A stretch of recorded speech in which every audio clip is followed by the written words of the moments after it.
नमस्कार नमस्कार। मेरा नाम है राजीव कुमार बजाज यानी आरकेवी और मैं हूं इस वक्त एडवोकेट प्रदीप नाम्बियार जी के साथ। प्रदीप जी नमस्कार। नमस्कार सर, नमस्कार। और प्रदीप जी और मैं हैं इस वक्त नेशन नाउ पर हमेशा की तरह, और नेशन नाउ है हमेशा आपके साथ, हमेशा, always with you. As people say we don't take sides, we take sides, your side. We are always on your side, याद रखें। आप सब लोगों को नेशन नाउ की तरफ से जय हिंद, जय महाराष्ट्र, जय भवानी, जय शिवाजी, वंदे मातरम। वंदे मातरम। जय सिया राम, जय हर हर महादेव, हर हर महादेव। आप सबको नमस्कार, अस्सलाम वालेकुम, सत श्री अकाल, गुड इवनिंग, शालोम और बाकी सब। और क्या होता है sir? Vanakkam. Vanakkam ji, but that is a regional greeting, that's not a religious greeting, so I was only talking about the religious ones. In any event, we've got something very interesting going on at the moment, Pradeep ji. Yes yes. Lalu ji ने कहा, कटाक्ष कसा उन्होंने प्रधानमंत्री जी पर यह कहा कि भैया यस यस, आपका परिवार नहीं है। कौन सा परिवार है आपका? आप परिवारवाद के खिलाफ इतना क्यों बोलते हैं? अगर आपका खुद का परिवार नहीं है तो बाकी सबका तो है। तो मोदी जी ने, और भी उन्होंने बहुत अच्छी अच्छी बातें बोली लालू जी ने। जैसे एक बार पहले आपको याद होगा, आदरणीय सम्मानीय मणिशंकर अय्यर साहब ने कही थी, राहुल गांधी साहब ने कही थी। Now he turned it around. अब उन्होंने कहा कि 140 करोड़ भारतीय जो हैं वो सब मेरा परिवार है। मोदी परिवार। मोदी जी ने कहा, मोदी का परिवार। Now that has started to trend. Modi ji का परिवार has started to trend everywhere. और जैसे पिछले चुनाव में प्रदीप जी 2019 में मैं भी चौकीदार, हर एक ने लगाया यस यस अपने ट्विटर हैंडल पे। अब तो खैर ट्विटर एक्स बन गया है, अब उस पे लगाया जा रहा है मोदी जी का परिवार। Everybody, Amit Shah, you talk about all top leaders and small leaders of the BJP, rank and file, everybody Modi का परिवार। तो मेरा ये कहना है कि ये सब कहने की जरूरत क्या पड़ गई लालू जी को? मतलब don't they ever learn? Why do they shoot themselves in the foot? और सर ऐसा भी हो सकता कि BJP just gets an opportunity और they go full throttle on it. चाहे वो मेरा सवाल कुछ और है। भाई आप अरविंद केजरीवाल से सीखिए ना, या राहुल गांधी जी से ही सीख लीजिए। राहुल गांधी जिस प्रकार अभी हमला कर रहे हैं, इफेक्टिवली हमला बोल रहे हैं बीजेपी के ऊपर, वो सीखने लायक है। He is doing a very good job. भाई मतलब अगर ये लालू जी ने परिवारवाद का और मोदी का परिवार इनको स्लोगन नहीं दिया होता तो आज बीजेपी थर्रा रही होती, घबरा गई थी बीजेपी। जिस तरीके से अखिलेश यादव और राहुल गांधी दोनों ने हाथ मिला लिया है, जिस तरीके से आम आदमी पार्टी और कांग्रेस ने हाथ मिला लिया है, अब ये देने की जरूरत क्या थी मुझे समझ में नहीं आ रहा है। Rahul ji was doing so well, Arvind Kejriwal is doing very well, Mamata Banerjee is doing quite well, south में स्टालिन साहब हैं, बाकी सब लोग हैं, और डीके शिव कुमार। प्रदीप जी आप देखें हिमाचल प्रदेश की सरकार अभी तक बरकरार है। मतलब तब तो ये लग रहा था कि बस आज गई क्या कल गई, और माशाल्लाह अभी तक बिल्कुल वैसे के वैसी ही है। लेट्स आस्क आसिफ फारूकी साहब of the Congress party. Farooqui साहब नमस्कार। नमस्कार सर, नमस्कार। आसिफ फारूकी साहब जबरदस्त लग रहे हैं साहब, क्या बात है। Is there a new jacket? I think that's a new jacket, that looks really good. और साहब जो हैं बिल्कुल वो स्पा वगैरह में गए हैं और अपना फेस मसाज वगैरह कराया उन्होंने, बहुत बढ़िया लग रहे हैं अभी, first class. Thank you sir. First class, because he is looking about 30 years younger. He looks exactly 25 years old at the moment. 25 साल के लग रहे हैं बिल्कुल अभी। ऐसा लग रहा है कि बस अभी जाएंगे बस फिल्म शूटिंग के लिए महबूब स्टूडियो में, उनके घर के साथ में ही है, 2 मिनट दूर है। नया दौर पिक्चर दोबारा बन रही है, उनको दिलीप कुमार की जरूरत थी और उनका कि आसिफ फारूकी साहब will play the lead role. जबरदस्त। ऐसा कुछ है क्या सर? ये न थी हमारी किस्मत कि विशाल यार होता, और जीते रहते। क्या बात है, कुछ और होता तो सर हमारी कहा तो कुछ और होता, दिलीप साहब की अलग कुछ बात और है होता। सर। लेकिन दिलीप साहब आपके बड़े अच्छे दोस्त थे। यूसुफ साहब आपके बहुत कोई दो राय नहीं सर। पारिवारिक संबंध थे आपके, मतलब हर ईद को, हर दिवाली को आप उनके साथ में मनाते, मुझे अभी तक याद है। नहीं, वो साथ तो छोड़िए सर, जो उनका अखलाक और जो तरीके मिले हमको जिंदगी में, वो हम हमेशा उनके शुक्रगुजार रहे हैं। और आगे रहेंगे, और अल्लाह का बड़ा शुक्र है कि अच्छे लोगों का साथ दिया सर। क्या बात है साहब, क्या बात है। तो आसिफ फारूकी साहब ये बताएं, राहुल गांधी जी तो बड़ा अच्छा कर रहे हैं, मतलब उनकी जो न्याय यात्रा बहुत अच्छी चल रही है। हमने खुद देखा बनारस में, अरे बाप रे बाप कैसी भीड़, मतलब ऐसी भीड़, और वो भी इतनी एंथुजियास्टिक भीड़, इतने जोशो खरोश से भरी हुई भीड़ राहुल गांधी को देखने के लिए। और उसके बाद ये लालू जी ने आकर के क्या कह दिया, मतलब मेरी समझ के बाहर है। मतलब क्या है ये, यहाँ पर अखिलेश यादव, अपने अखिलेश यादव जी, राहुल गांधी, ममता बनर्जी, ये सब लोग जो हैं इन्होंने इतनी बढ़िया भूमिका बना दी है, और आकर के ये कहने की ज़रूरत क्या पड़ जाती है, मुझे समझ में नहीं आता। आसिफ फारूकी साहब आप बताएं प्लीज़, इस पर ज़रा रोशनी डालें। नहीं देखिए सर, वो लालू जी की एक अपनी आइडियोलॉजी है, आइडियल है, और राहुल जी का एक अपना वो है। एंड डेफिनेटली अगर दोनों को आप देखें तो दोनों ने एक फैमिली की बात करते हैं हम लोग का, और फैमिली का मतलब उसकी कुछ कदरें होती हैं, जुमलेबाजी नहीं है। जैसे आप प्राइम मिनिस्टर को कर लें तो वो 140 करोड़ हिंदुस्तानी उनके परिवार के हो गए, और वो तो ये जुमलेबाजी हो गई सर। क्योंकि अगर आप वोटिंग भी देखें तो 50% से ज़्यादा वोट जो है वो पड़ते नहीं है, उसमें भी इनको 30-40% वोट मिलते हैं, और जिससे ये जीत के आते हैं। यानी बाकी दूसरे लोग जो है इनके परिवार के अगर 140 करोड़ है तो इनको वोट नहीं देते हैं। तो इनको तो शर्म करना चाहिए कि लोग इनको वोट नहीं दे रहे हैं। मुझको तो लगता है इनके एक ही दो परिवार है, अदानी और अंबानी। तो जहाँ तक मोदी जी का सवाल है, उनके दो परिवार है, बाकी मोदी जी के पास कोई मुद्दा नहीं है, और वो कांग्रेस या कांग्रेस के फैमिली के बारे में ही हमेशा बात करते रहते हैं। तो मुझको लगता है कि being a prime minister of India and this huge country, उनको उस चीज़ों से निकल के इसकी तरक्की और डेवलपमेंट के बारे में जो बातें हैं वो करनी चाहिए, न कि परिवार और परिवारवाद और जुमलेबाजी करना चाहिए। मगर आसिफ जी, आपको नहीं लगता कि बीजेपी इज ट्राइंग हमेशा कुछ ना कुछ आपसे थोड़ा सा गलती होता है और फुल कैपिटलाइज करते हैं। कई मणिशंकर अय्यर जी ने चाय वाला बोला था, पूरे कैपिटलाइज कर दिया और पूरे देश को हिला के रख दिया, चाय वाला चाय वाला चाय वाला, और सब लोग बोले मैं।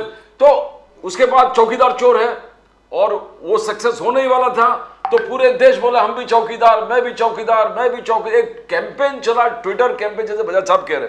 और अभी परिवार के बात होगा, मेरा भारत मेरा परिवार, मेरा भारत मेरा परिवार, हर मंच, हर स्पीच पे, हर चीज पे, और पूरे बीजेपी के रैंक एंड फाइल सब ट्विटर में लगा दिया, मोदी परिवार मोदी परिवार मोदी परिवार। तो आप छोटा सा चूक दे देते हो और पूरा कैपिटलाइज इस प्रकार से करते हैं। क्या ये एक्सीडेंटल है या कैसे आप देखते हो इसको? नहीं सर, ये इनका हुनर है और जुमलेबाजी है, जैसे मैंने कहा, और फिर मीडिया उनका साथ दे देता है। मुझको नहीं लगता है कि हमारे लीडरों से या हमारी पार्टी वालों से कोई गलत बात होती है। ये इस किस्म की बातों को जो है वो उनका हुनर है, झूठ सच बोल के, और मीडिया उसको आगे बढ़ा देती है, तो जिसका वो फायदा उठाते हैं। और जैसे आज आप इस जुमलेबाजी को ले रहे हैं कि भाई उसका गलती हो गई है, हमको नहीं लगता है कि कांग्रेस पार्टी या किसी दूसरी पार्टी जो कांग्रेस के साथ में है, इंडिया अलायंस, उसमें कोई गलती हुई है। ये जुमलेबाजी करना, आप क्यों नहीं बोलते हैं कि मोदी जी का कोई परिवार नहीं है सिवाय अडानी और अंबानी के? ये तो वो तो पोस्टर लग गए हर जगह, लगता है। आसिफ फारूकी साहब, वो तो हर जगह पोस्टर लग गए, हर जगह पे पोस्टर लग गए हैं कि ये असल परिवार है, इसमें ये लोग हैं वो लोग हैं, जिन जिन का आप नाम ले रहे थे। अंबानी साहब का नाम उसमें नहीं है, अडानी जी का नाम है, वो आसिफ जी ने जोड़ दिया जी। वो कौन है, वो क्या, नीरव मोदी उनका नाम है, मेहुल चौकसी उनका नाम है, ललित मोदी का नाम है, और वो जो क्या है वो टेनी और ये और वो पूरे ब्रिजभूषण, इन सब लोगों के नाम बहुत बड़े बड़े पोस्टर लगे हैं। बाजी की थी सर इलेक्शन से पहले कि हम ये गया हुआ पैसा लेके आएंगे, जितने भगोड़े हैं उनको लेके आएंगे, 15 लाख रुपए सबके अकाउंट में देंगे, ये अकाउंट खोलिए। ये क्यों नहीं मीडिया उठाता है, क्यों नहीं बोलता है, मीडिया याद क्यों नहीं दिलाता है? ये राहुल गांधी और अलायंस पार्टी का काम, सिर्फ काम थोड़ी है कि वही याद दिलाए। आप अगर देख ले तो कोई भी बात अलायंस पार्टी के लोग जो है हमारे, वो कोई इस किस्म की बात नहीं करते हैं जो नुकसान या उनके ऊपर अटैक हो, सिवाय इसके कि बीजेपी वाले कोई भी मुद्दे की बात नहीं करते हैं। आप देख लीजिए गैस सिलेंडर के ऊपर स्मृति ईरानी ने कितना हंगामा किया था, कितनी बेइज्जती, और घर की औरतों को लेके वो तबले बजाए थे। आज वो 400 का सिलेंडर कांग्रेस के ज़माने का आज 1200 रुपये हो गया। क्यों नहीं मीडिया वो बात बोलता है कि कितने धोखेबाजी इन लोगों ने की और जुमलेबाजी की है। तो मुझको लगता है कि हमारे साथ चूंकि मेन मीडिया मेन स्ट्रीम नहीं है, और वो इसलिए नहीं कि मीडिया खराब है, मुझको लगता है जिस तरीके से और भी दूसरे लोगों के ऊपर प्रेशर है बीजेपी और गवर्नमेंट का, उसी तरीके से मीडिया के ऊपर भी बहुत प्रेशर रहता है और वो अपनी हक बात को मेन स्ट्रीम में लाने से कतराते हैं। और डॉलर की कीमत भी 83 रुपये हो गई सर। डॉलर की कीमत तो 40 रुपये का डॉलर जो है आज जो है 87 रुपीज हो रहा है सर। 83 तो आप इसी से अंदाजा कर लीजिए कि हम लोग कहाँ जा रहे हैं। ये सब मुद्दे हैं जिसको प्राइम मिनिस्टर को एड्रेस करना चाहिए। इसमें क्या सच्चाई है, इसमें क्या मुश्किलें हैं, ये बताना चाहिए। पेट्रोल की कीमत 106 है सर। जी के सर मुंबई में पेट्रोल की कीमत 106 रुपये सर। Correct sir. तो ये सब चीज़ों तो सर कांग्रेस को मुझे लगता है बहुत अच्छे तरीके से उठाना चाहिए। भाई आखिरकार ये कहा गया था कि डॉलर जो है वो 1 रुपये के बराबर हो जाएगा और पेट्रोल की कीमत जो है वो 45 रुपये हो जाएगी, और ना जाने और क्या क्या कहा गया था, वो तो कुछ नहीं हुआ सर। अभी तक तो हुआ नहीं सर। स्मार्ट सिटी आप भूल गए जी। वो भी है स्मार्ट सिटी। अभी कोई बना नहीं, वैसे कोई सिटी अभी तक स्मार्ट हुआ नहीं। पता नहीं आप नहीं, वो लोग स्मार्ट है ना सर, वो बातें करके निकल जाते हैं। और मुझको खुशी है सर कि कम से कम आप ये मुद्दे उठाते हैं और हकीकत दिखाते हैं। लेकिन ये परिवारवाद से बीजेपी वाले निकल नहीं पाते हैं। वो इतना इम्प्रेस है या इतने खौफजदा है गांधी फैमिली से कि नेहरू जी और नेहरू जी के पिताजी तक वो पहुंच गए और कोशिश में लगे रहते हैं कि उन्होंने वो गड़े मुर्दे कूदते हैं। जबकि ये ऐसा इस देश का जवान रहा है जिसने हर दौर देखा और इस देश के लिए जेलें काटी और आज़ादी में आगे बढ़ के रहा। ऐसे लोगों के ऊपर आप कीचड़ उछालने की कोशिश करते हो। मुझको लगता है कि जनता को मुंह तोड़ इनका जवाब देना पड़ेगा सर।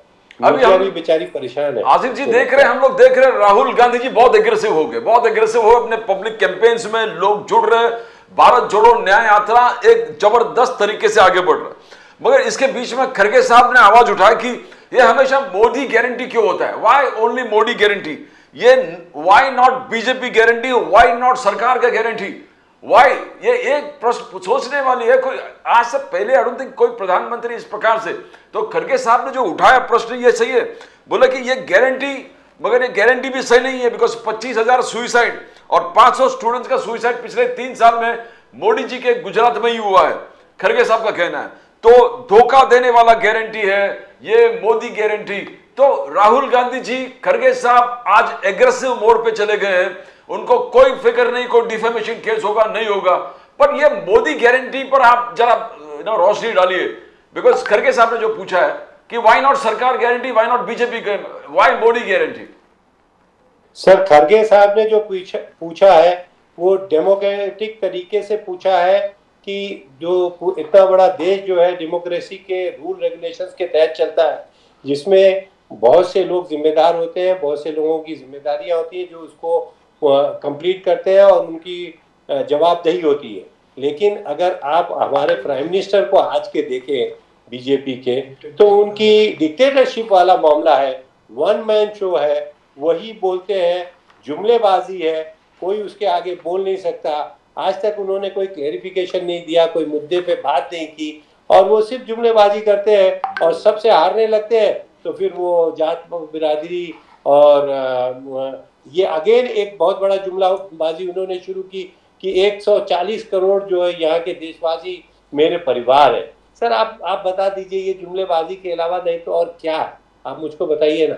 मैं तो नहीं मानता उनको अपना वो अपना बाप या अपना वो, मैं अपने बाप पे खुश हूँ, मुझको कोई ज़रूरत नहीं है, मैं भी इस देश का एक वासी हूँ। तो मुझको लगता है कि जुमलेबाजी से ये गुरेज करना चाहिए और जनता को जो है इसका मुंह तोड़ जवाब देना चाहिए। और फिर कहते हैं कि जिसका शिलान्यास उसका उद्घाटन, मोदी जी जिसका शिलान्यास करते हैं उसी टर्म में मोदी जी उसका उद्घाटन भी करते हैं। विकास भी करते हैं, विरासत को भी, जैसे द्वारका में अंदर पानी के अंदर जाके उन्होंने पूजा किया अपने पुराने, तो बोले विरासत भी है, विकास भी है। मोदी जी, कांग्रेस ने लटकाया, मोदी जी ने काम पूरा किया। मोदी जी, चाहे वो नारी शक्ति वंदन अधिनियम हो, चाहे राम मंदिर हो, अटल सेतु हो, अलग अलग प्रकार के डेवलपमेंट प्रोजेक्ट्स हो, मोदी जी ने जो कांग्रेस नहीं कर पाए, लटकाते रहे, वो मोदी जी किए। अटल सेतु के भी बोले कि 1962 से नेहरू जी के वक्त से बना था अटल सेतु, प्लान चल रहे थे, प्लान नरसिम्हा राव के थ्रू चले गए आगे जाके, तो सपना साकार। तो ये कितना सत्य है आसिफ भाई, आप इसको कैसे देखते हो? बिकॉज आप पुराने कांग्रेसी हो, आप तो बहुत देखे दिलीप कुमार जी के साथ, इतने कांग्रेस के लीडर्स के देखे, तो मोदी जी का जो नारा है, जिसका शिलान्यास, उसका उद्घाटन, कितना सच है उसमें?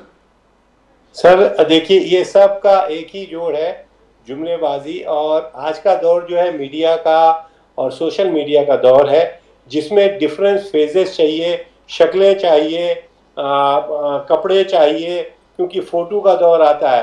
तो वो पानी के अंदर जाके एक फोटो ले रहे हैं, मास्क पहन के एक फोटो ले रहे हैं, कोट पहन के, जैकेट पहन के ले रहे हैं, कभी वो शेरवानी पहन के ले रहे हैं, कभी टोपी। मैंने अपने बच्चों को देखा, मुंह बना बना के फोटो लेते हैं। तो मैंने कहा ये क्या तमीज है? हम लोग के ज़माने में तो एक कल्चर हुआ करती थी, डिसेंसी होती थी।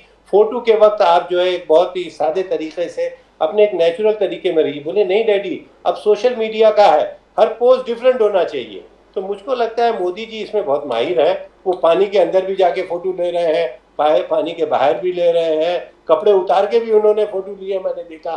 खुदा जाने वो गंगा में स्नान कर रहे थे कि किसी और नदी में कर रहे थे, क्योंकि मुझको नहीं लगता है जितनी गंदी गंगा इस वक्त बदबू मार रही है, उसमें वो डुबकी लगाने के काबिल भी है। लेकिन उनका आया कि भाई वो उसके अंदर डुबकी भी लगा रहे हैं।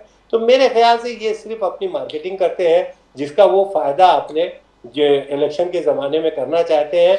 हर वर्ग के लोगों के साथ, कभी गरीब के लोगों के साथ में वो करना चाहते हैं। कपड़े पे वो ध्यान देते हैं कि वो किसके हाथ में रखें, किससे बात करें। आप उनसे हाथ मिलाते वक्त देखिए चंद लोगों के साथ किस तरीके से वो अधूरे दिल से हाथ मिलाते हैं। वहीं जो है बॉडी लैंग्वेज राहुल गांधी जी की देखिए, वो गरीबों को किस तरीके से गले लगाते हैं। उनके अंदर ज़रा भी ये विचार नहीं आता, उनकी बॉडी लैंग्वेज में नहीं आती कि वो उनके अंदर कोई घेरना है, कोई दूरी बनाने की बात है।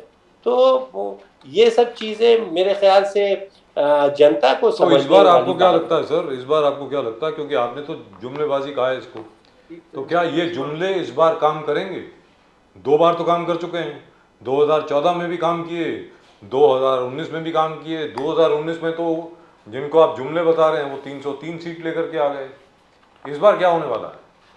सर मुझको लगता है कि वो इससे 2 बार के इलेक्शंस में जनता इनकी मार्केटिंग के फ्लैशी तरीके से जो मार्केटिंग हुई उसके बीच आ गई जी। और अब ये तीसरी बार इस चीज़ को वो समझ चुके हैं कि इनका मार्केटिंग क्राइटेरिया बड़ा ही हाई क्वालिटी का है, इलेक्ट्रॉनिक मीडिया है, इसको पकड़ के चलते हैं। उस चीज़ों से हम पब्लिक जो है अब समझ चुकी है और मेरे ख्याल से रियलिटी के ऊपर इनको वोट्स मिलेंगे जिसमें वो पीछे रहेंगे। और सर रियलिटी तो ठीक है, लेकिन रियलिटी अगर आप उत्तर प्रदेश को देखें, बिहार को देखें, मध्य प्रदेश, बिहार, उत्तर प्रदेश, राजस्थान, ये जो 4 स्टेट हैं, उत्तर प्रदेश, बिहार, मध्य प्रदेश, राजस्थान, इन 4 स्टेटों में जितनी सीट हैं वो निर्णायक होंगी ये तय करने में कि दिल्ली में सरकार किसकी बनेगी। अब इन स्टेट्स में आपकी सरकार नहीं है, एक टाइम पर थी। राजस्थान में आपकी सरकार थी, बिहार में आपकी सरकार थी, और इस बार बिल्कुल मुझको भी लग रहा था, वेरी फ्रैंकली, मैंने तो यहाँ अनाउंस भी किया था कि मध्य प्रदेश में भी कांग्रेस की सरकार आने वाली है। किसी कारणवश नहीं आई। आपको लगता नहीं है कि कांग्रेस को शायद कोई स्ट्रैटेजी ऐसी चेंज करनी चाहिए या कुछ और करना चाहिए ताकि जो विधानसभा में हुआ वो लोकसभा में ना हो? फारूकी साहब। सर ये आप खुल के बात नहीं कर रहे हैं, और वो है मशीन की चीटिंग, और वो तो बहुत मुश्किल है। हम लोगों ने बहुत कोशिश की, पार्टी ने की।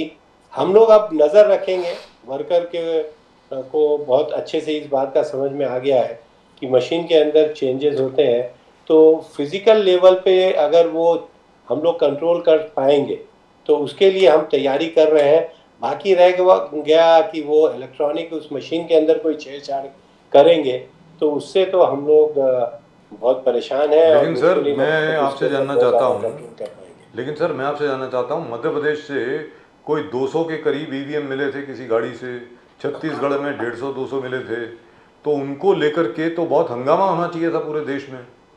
वहाँ पर आप लोग ज़रा ठंडे पड़ गए। कहीं ऐसा तो नहीं कि जो राज्यों की जो लीडरशिप थी उनके ऊपर कहीं से दबाव पड़ा हो किसी भी तरीके से सर, जैसे हेमंत सोरेन साहब पे पड़ा? नहीं, बहुत सही बोल रहे हैं सर। ये जिस अब सवाल ये पैदा होता है कि शातिर दुश्मन है और उसको किस तरीके से निपटा जाए। हमारी पार्टी एक डेमोक्रेटिक तरीके से चीज़ों को देखती थी और उस तरीके के लिए तैयारी करती थी, और उसी तरीके के हमारे वर्कर्स हैं, लीडर्स हैं और हमारी जनता है जी। लेकिन ये लोग जो है हर तरीके से करते हैं। जैसे मिसाल के तौर पे एमएलए आ जाने के बाद उनको खरीद फरोख्त, गवर्नमेंट को गिराना, पैसों का इतना बड़ा इस्तेमाल करना, ये बिल्कुल अनडेमोक्रेटिक तरीका है जिसके लिए हम लोग ईडी है, सीबीआई है और दूसरी ऐसी एजेंसियों का इस्तेमाल करना। तो इन सब चीज़ों से मुझको लगता है कि इतनी डेमोक्रेटिक तरीके से इनके ऊपर किस तरीके से लड़ा जा सकता है, मेरे ख्याल से आपके लिए भी सोचना बड़ी मुश्किल है, सिवाय इसके कि जनता के बीच जाके जो राहुल जी कर रहे हैं। एक बड़ा सवाल है सर, एक बहुत बड़ा सवाल है, मैं चाहूँगा इसके ऊपर आप ज़रा टिप्पणी करें। हाल ही में सुप्रीम कोर्ट का एक ज़बरदस्त फैसला आया इलेक्टोरल बॉन्ड्स को लेकर के। उन्होंने कहा था कि भाई इलेक्टोरल बॉन्ड जो है वो अनकॉन्स्टिट्यूशनल है, अनडेमोक्रेटिक है, ट्रांसपेरेंट नहीं है and that is against democracy, और उनको अनकॉन्स्टिट्यूशनल, गैर संवैधानिक ठहराया गया। और स्टेट बैंक ऑफ इंडिया को हिदायत दी गई कि आप ये सारी लिस्ट सुप्रीम कोर्ट के सामने पेश करें, किसने कितने पैसे दिए हैं, किस पार्टी को दिए हैं, क्या दिए हैं, वगैरह वगैरह। स्टेट बैंक ऑफ इंडिया ने अब सुप्रीम कोर्ट में एक याचिका दायर की है, याचिका नहीं, अपनी एक पिटीशन दायर की है कि साहब देखिए ऐसा है कि वो क्योंकि टू स्टेप रजिस्ट्रेशन है, डिजिटल भी है और फिजिकल भी है। फिजिकल जो है उसके अंदर सारे डिटेल हैं, डिजिटल में तो बस यही है कि ये नंबर है और उसके ऊपर वो है, उसके डिटेल जो है वो पेपर पर हैं, तो वो ढूंढने में टाइम लगेगा। तो आप इसकी अगली डेट जो है 30 जून तक की दे दीजिए, यानी चुनाव के बाद। कहने का मतलब ये हुआ कि ये जितने पैसे इकट्ठे हुए हैं वो तो इस्तेमाल हो जाएंगे। वही था सर। अब आप देख लीजिए कि कांग्रेस पार्टी पहले दिन से इस मुद्दे को उठाए हुए थी, और आज से 5-7 साल पहले जब ये मुद्दा आया था तो राहुल जी ने पार्लियामेंट में इसका तस्करा किया था कि ये गलत है, लेकिन किसी तरीके से ये चीज़ सुप्रीम कोर्ट ने आके सही की। अब उस मुद्दे को भी ये लोग टाल मटोल के ये इलेक्शन का पूरा दौर गुजार देना चाहते हैं ताकि ये किसी तरीके से इलेक्शन कंप्लीट हो जाए, फिर उसके बाद ये बात आए। तो ये सब चीज़ों में कोई बड़ी पार्टी इसका, मेरे ख्याल से ये इसका कुछ संविधान नहीं कर सक पाएगी। आसिफ जी, मगर कहीं आपको नहीं लगता कि आपके रैंक एंड फाइल, अभी आप कह रहे थे कि पार्टी, आपके रैंक एंड फाइल को भी आपको संभाल के रखना पड़ा, ऑर्गेनाइजेशनल डिसिप्लिन होना चाहिए। जैसे पाकिस्तान जिंदाबाद का नारा, पाकिस्तान जिंदाबाद का नारा हुआ था कर्नाटक असेंबली में, और वहां नासिर हुसैन जी अनोपोज जीत के आए थे, घोषणा जीत के आए, उसी खुशी में कुछ लोग मिलने आए थे। तो यार आप ये कहना कि बीजेपी ने प्लान किया, कहां तक, यानी आप उनको मास्टर और इतना हाई जेम्स बॉन्ड से भी ज्यादा तवज्जो दे रहे हैं कि वो प्लान किया है। तो आखिरकार 3 लोगों को अरेस्ट किया गया जहां लगा कि नारा बोला गया। और दूसरा ये है, एक है दूसरा आपके अलायंस पार्टनर उदयनिधि स्टालिन का, जो सुप्रीम कोर्ट ने रैप अप किया कि आप एक मंत्री हो कि आप सनातन धर्म के इस प्रकार से डिफेंड नहीं कर सकते, you have to eradicate it like other diseases. तो supreme court has rap. Now will all these things go fine? Because you know BJP is going to play the Hindutva card. Ram Mandir 550 साल के बाद बना, एक बहुत बड़ा मुद्दा है चुनाव के लिए, और उसी वक्त आप ऐसे गलतियां कर रहे हैं, तो आगे जाके आपको नहीं लगता इंट्रोस्पेक्शन की जरूरत है अभी? Asif ji. Let me correct yourself sir. पहली बात तो वो जो आप पाकिस्तान का वीडियो के बारे में बात कर रहे हैं वो फेक वीडियो है, और उसके ऊपर इंक्वायरी बैठी हुई है और वो उसमें क्लियर हो जाएगा। अगर वो कोई वीडियो आता भी है और कोई चीज करते हैं तो वो इन्हीं की तरफ से किया हुआ दो आदमी अगर बोलते हैं, तो कांग्रेस पार्टी कभी भी इस किस्म की न हरकत की है, न करने का इरादा है और न करती है। आप उसको किसी के मुंह से बुलवा के और उसको किसी पार्टी के नाम से करवा के करेंगे तो वो आपका अपना तरीका है। और दूसरा मुद्दा आप जो उठा रहे थे कि क्या मुद्दा था अलायंस वो? पार्टनर भी आपके बोले ले सनातन धर्म, उसको सुप्रीम कोर्ट ने पुल अप किया, उदयनिधि स्टैलिन को, यूनियन स्टैलिन। तो ये सर देखिए, ये बहुत सही कहा आपने। ये थर्ड इलेक्शन है जो अगेन वो मंदिर और मस्जिद और पोलराइजेशन और हिंदू और मुसलमान इन्हीं बातों पे वो लेके आके मुद्दे को खत्म करना चाहते हैं।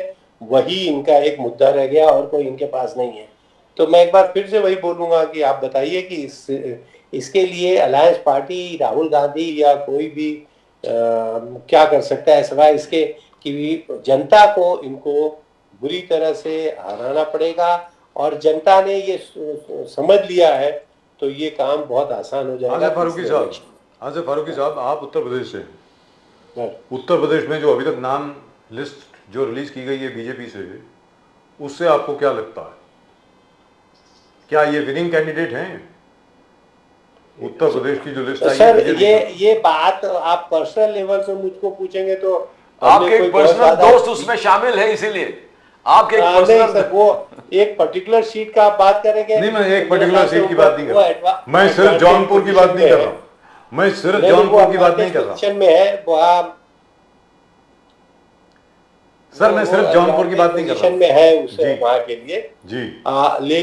लेकिन ओवरऑल अगर आप देखेंगे तो जिस तरीके से अखिलेश और राहुल जी का संबंध एक दूसरे से जुड़ा है वो बहुत ही वंडर्स कर सकता है। ऑल्दो कांग्रेस का ग्राउंड लेवल बहुत अच्छा नहीं है यूपी के अंदर, लेकिन उसके बावजूद जो अंडर करंट्स है उसका फायदा जो है वो समाजवादी और कांग्रेस को बहुत अच्छे से इस इलेक्शन में नजर आएगा सर। लेकिन जहां तक जौनपुर का सवाल है, इसको एक उदाहरण लेते हुए हमारे बड़े अच्छे मित्र हैं कृपाशंकर सिंह जी, आजकल बात नहीं करते हमसे। क्यों नहीं बात नहीं करते मुझे मालूम नहीं है, पता नहीं क्या हो गया है।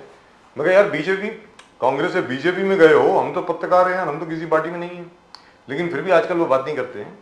वो इसलिए कि सर वहां चले गए ना सामने जी, तो वो वैसे ही हो गया थोड़ा वो अपना कपड़ा चोला बदलना पड़ता है ना सर, तो असर आ जाता है।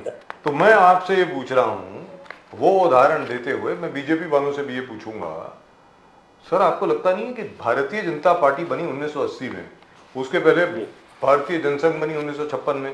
चलिए भारतीय जनसंघ की बात नहीं करते, सिर्फ भारतीय जनता पार्टी की बात करते हैं। 1980 से लेकर के आज तक 2024 तक आप देखिए सर 44 साल हो गए। 44 साल तक बहुत ऐसे लोग हैं जिन्होंने पार्टी के लिए अपना खून पसीना बहाया, इतना काम किया। लालू यादव जी कभी बीजेपी में नहीं थे, तो I don't know why we are putting on Lalu Yadav right now. तो सर जैसे कृपाशंकर सिंह जी को ले आए, उनको जौनपुर से टिकट दे दी, इसके अलावा ना जाने 3-4 और कांग्रेसी हैं, उनको वहां से दे दी। अशोक चौहान जी को भेज दिया राज्यसभा में। हमारे मिलिंद देवरा बड़े अच्छे मित्र हैं, अशोक चौहान जी भी बड़े अच्छे मित्र हैं, वो मिलिंद देवरा जी भी चले गए शिवसेना से, शिंदे सेना से, वो भी चले गए उधर राज्यसभा में।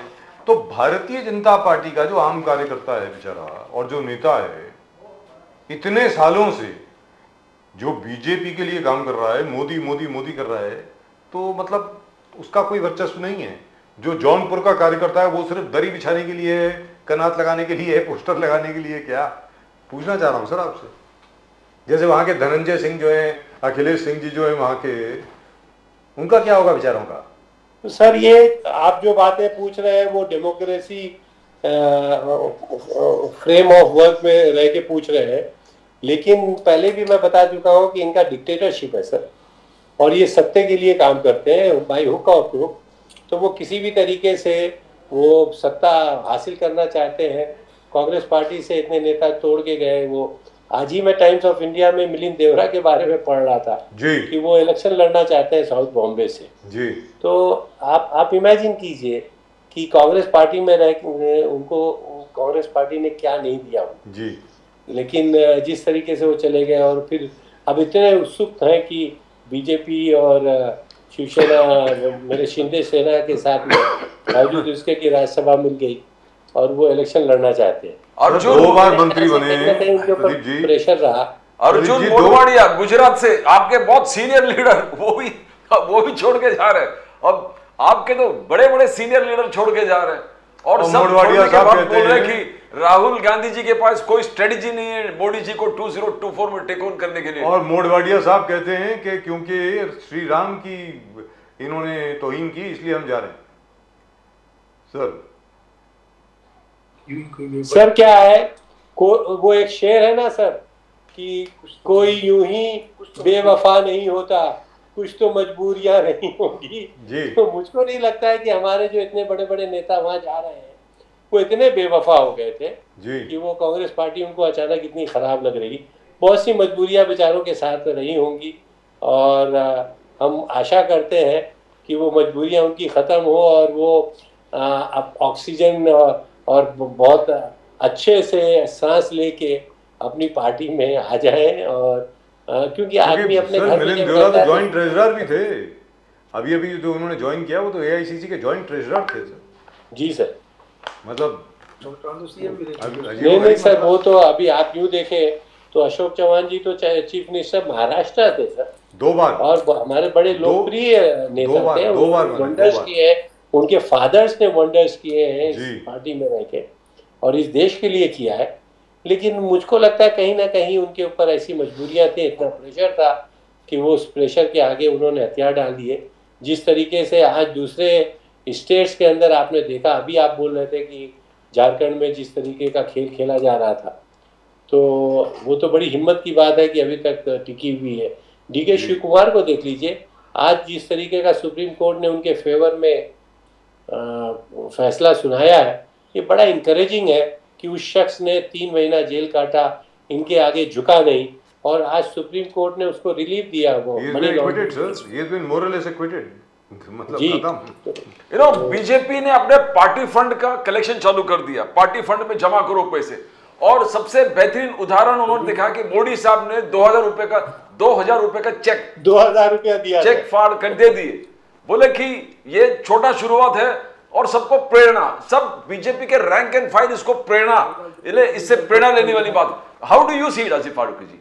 2000 रुपए वो हम लोग बचपन में सुनते थे झिंगा डाल के मच्छी फंसाना, तो उन्होंने 2000 दे के 20,000 करोड़ लेने वाला पॉलिसी उनकी रही है और उन्होंने अपने मुंह से कहा मैं तो बहुत ही बड़ा व्यापारी हूँ, गुजरात से आया हूँ। मैंने ये स्पीच उनकी सुनी है तो वो व्यापारी आदमी है, 2000 लेके 20,000 करोड़ वसूलने का उन्होंने प्लान बनाया हुआ है और बहुत मुमकिन है कि वो उसमें कामयाब भी हो जाए क्योंकि ये देश की जनता बहुत सीधी और बहुत ही साथ देने वाली जनता है, वो समझती नहीं है लेकिन इनके चालबाजी को समझना पड़ेगा। और आपको लगता है कि इस बार जनता समझेगी जो आप बता रहे हैं, वो इस बार जनता को समझ सर ये continuous, you can fool me once, you can fool me twice, but you can not fool me all the time. तो वो वाला हिसाब है सर कि एक बार बेवकूफ़ बने, 2 बार बने, लेकिन हर बार फूल मी ऑल द टाइम्स। तो ये इनका मुद्दा हो गया है। वही फिर से जैसे प्रदीप भाई ने कहा कि फिर से वही मंदिर मस्जिद की बात वो निकाल रहे हैं और वही हिंदू और मुसलमान आ रहा है तो उसमें इस उनको बार तो 2 मस्जिदें हैं सर, एक ईदगाह है और एक मस्जिद है। चलिए उसके बारे में भी बाद में बात करेंगे, मथुरा के बारे में बाद में बात करेंगे और काशी के बारे में भी बात करेंगे, ऐसी बात नहीं है। लेकिन राम मंदिर का मुद्दा तो है, भले ही आप जितना मर्जी मना कर दें या बीजेपी कह दे कि भाई राम मंदिर हमारे लिए मुद्दा नहीं है, लेकिन मुद्दा तो है, आप जो मर्जी कह लीजिए और उसका प्रभाव तो पड़ेगा ही। चलिए sir, all the very best to you, thank you so much. Thank you very much. It's always a great pleasure talking to you and you're looking really wonderful. Thank you very much, sir. Fantastic. Namaskar, sir. Namaskar. Thank you, sir. Namaskar. Well, the fact remains that as far as the Congress is concerned, they've got to get their act together and they've got to get the Lalu Prasad Yadavs and everybody else to keep their mouth shut. Well, Lalu Yadav has his own style. Sir, we're discussing, it doesn't come just out of the blue. Now, if you see, it's coming in a planned manner. Supreme Court pulling up Junior Stalin. You know, you're talking about Pakistan Zindabad and Karnataka Assembly, and the various such issues, which talks about pro-Hindutva very discreetly. जी चाहे वो Stalin के हो, चाहे वो पाकिस्तान जिंदाबाद हो, अलग अलग विषय जो है, no you can't take it in isolation. अब मेरा परिवार, पूरे भारत मेरा भारत मेरा परिवार. जी Now they are working BJP, but we find the same time Congress is getting aggressive. Rahul Gandhi is getting aggressive. Rahul Gandhi is not afraid. और जो उनका प्रोफाइल है डरो मत, वो उसी प्रकार से वो एग्रेसिव तरीके से भाषणबाजी, जो पोस्चरिंग है, it's good to see that he is gearing up for the elections and taking it extremely seriously. that's right. Now Because- let's go across to our old friend Mr. Ganesh Khankar. He is with us, I believe.